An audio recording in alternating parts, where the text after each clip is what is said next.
Alright, y'all. This is another 6-minute video. It's where I yap about a random topic for 6 minutes. This isn't for the fame, the glory, the likes, subscribers, whatever.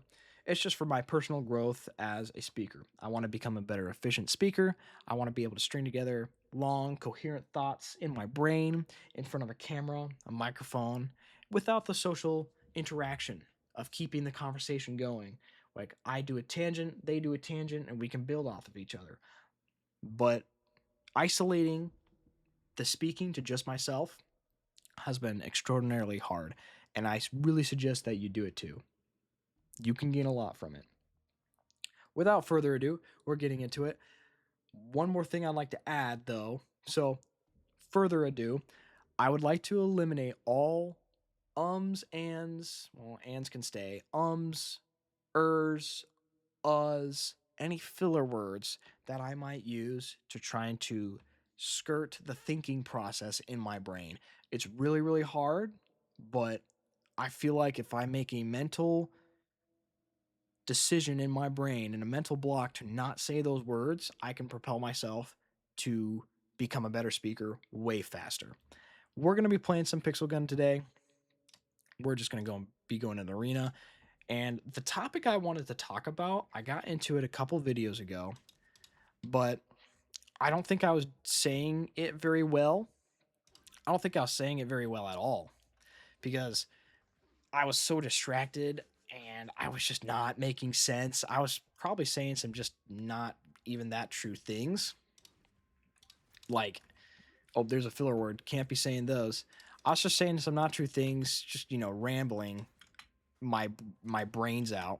Anybody can ramble, but not everybody can have a speech on demand. That's kind of the point of these videos, is to be able to speak in a way that captures people's attentions, speak in a way that is interesting instead of a ramble, because anybody can tell when you're rambling. So just trying to eliminate that way of talking from my life. Anyway, back to the topic of conversation. I wanted to talk about Apple and Microsoft. Like I said, I talked about this previous video, but I want to expand more on it. I feel like there's a lot to be said about that because right now we're living in a very special time where Apple's super cheap and Microsoft is, well, kind of drowning. I don't want to say they're expensive because you can get Windows anywhere. Anyway, back in the 1980s, right, IBM was the tyrant, the number one company for OS and computers. They were just, everybody had IBM. They made everything for everyone. And it just worked out until Microsoft started stepping into the picture. Now, they were a small company as well. I remember my grandpa said, oh, I remember when I could buy Microsoft when it was $39 a share. But I thought the company wasn't going anywhere, right? The general consensus of Microsoft was just it wasn't a company worth investing in. But what Microsoft did, what the other companies weren't expecting, because it was a very diluted market, but IBM, of course, was just at the top. What Microsoft did was they went to the sellers. Instead of going to the customers and having the customers buy their stuff, Microsoft went straight to like your Walmart. There's another filler word. Can't be saying those. I said like. Microsoft went to like I said it again, the Walmart, wherever you buy your computers or your operating systems from. Because back then you would buy operating system. It was weird. But Microsoft went there and said, hey, if you only sell our operating system, our computers, like we're going to give you these deals and whatnot. I don't know if they were deals, but they were making these contracts with these companies saying, hey, you only sell our stuff now and we'll pay you for that. So these companies were like, all right, oh, well, Windows is all right. I mean, some people used it. Not a lot of people used it. And virtually overnight meaning over the next 5 years, they went from having almost no market share, very, very small amount, to having the majority market share. IBM got surpassed of having over half of people using their operating system to other to people using Windows operating system, and that sent the company into panic.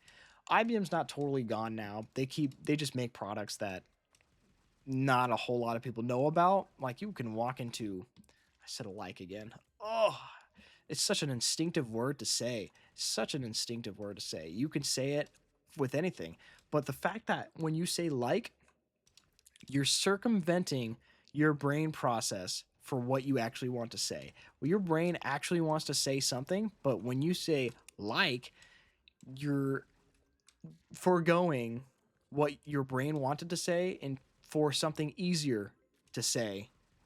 So your brain doesn't have to do the work. It can just come up with a super easy solution for it. Like right now, I said like again. It's a very easy thing to slip into and very hard to get out of.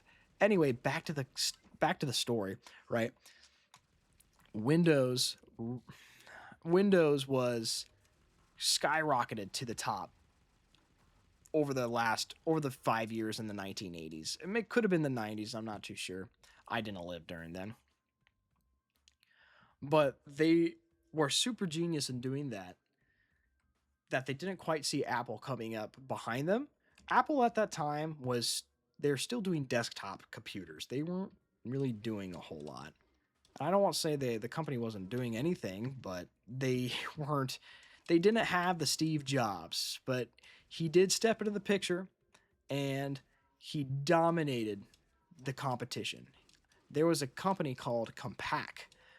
It's like compact, but with a Q on the end, and they made the first truly portable computer, and that was very very huge in the eyes of a lot of people and a lot of companies. It caught the attentions of some great companies, including Microsoft. IBM wanted in on it. Everyone was making them or trying to. Compact was just the first one. Compaq, to be correct. Apple, though, when they entered that market, they hit a home run with it. They were doing great. So everybody naturally went over to the Apple ecosystem. And in the early 2000s, iMacs were just a thing. But one of the things that came with iMacs was the price. iMacs were an expensive, bougie thing to have. Not everybody had the money to buy one of those things. So what people naturally defaulted to was Windows. That's how was able to keep its market share so high and still has it so high. Because you can buy a computer for $100 with Windows running on it. It is not that hard.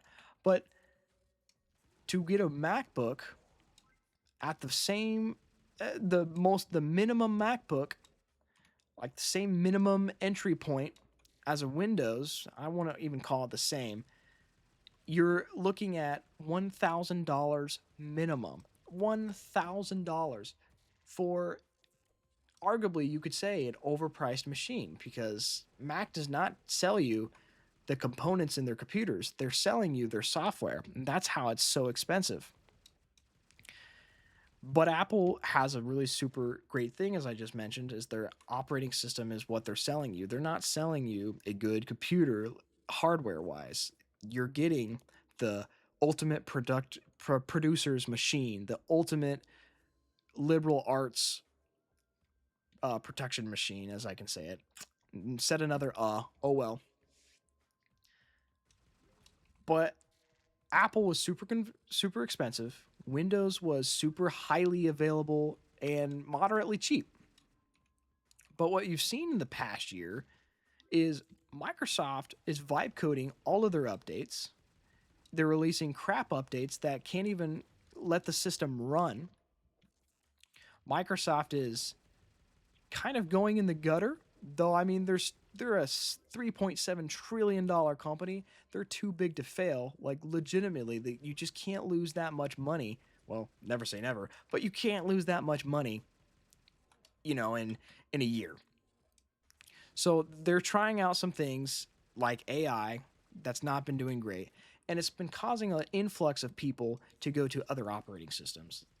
As of last year, Linux was there was the highest percentage of people using Linux than ever before. It was incredible, and I think that number is continuing to climb until Microsoft gets their act together and fixes Windows. But I don't see that happening anytime soon.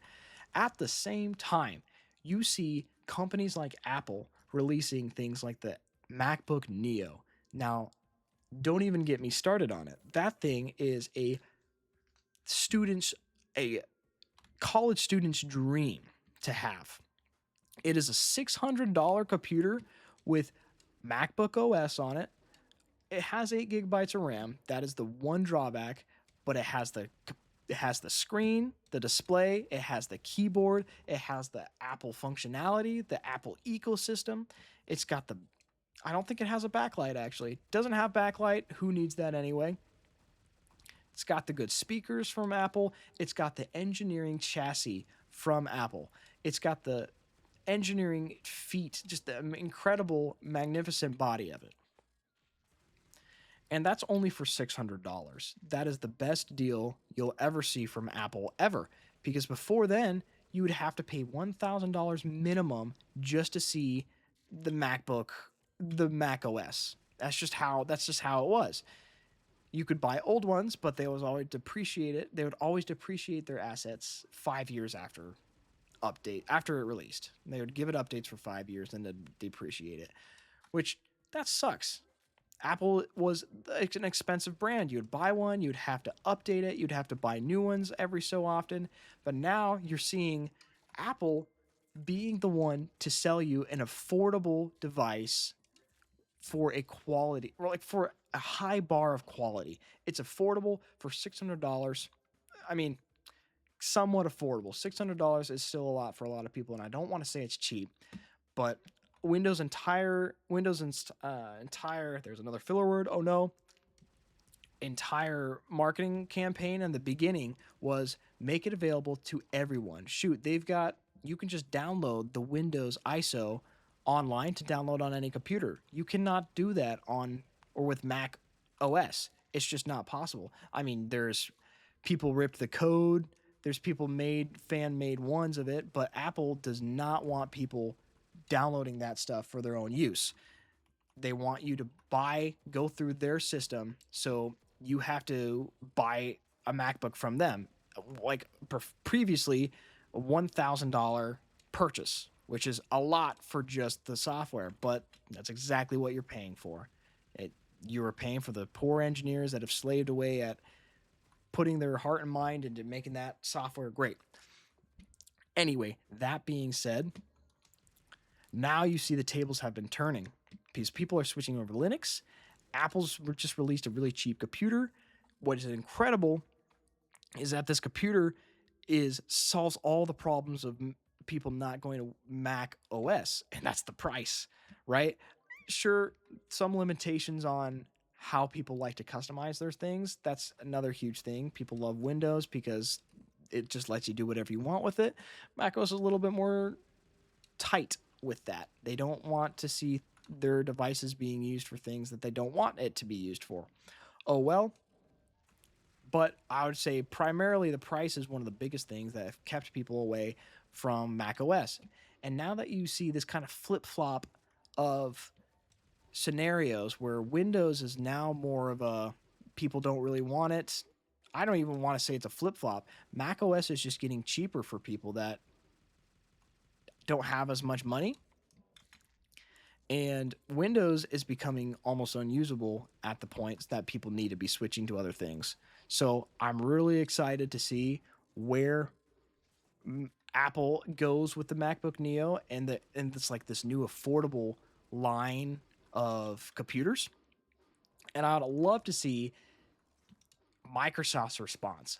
Are they going to get their act together? Are they going to start releasing updates that don't break computers? Are they going to release a super cheap line of computers? They do have their Surface Pro, which I don't think really a lot of people use anyway. My physics professor does. Oh well. But are they going to start charging companies less for using Windows? Are they going to fix the operating system? That's what I'm curious about. That's going to end this video. Man, it's almost 15 minutes long, but I think it was a good yap session. So, see ya.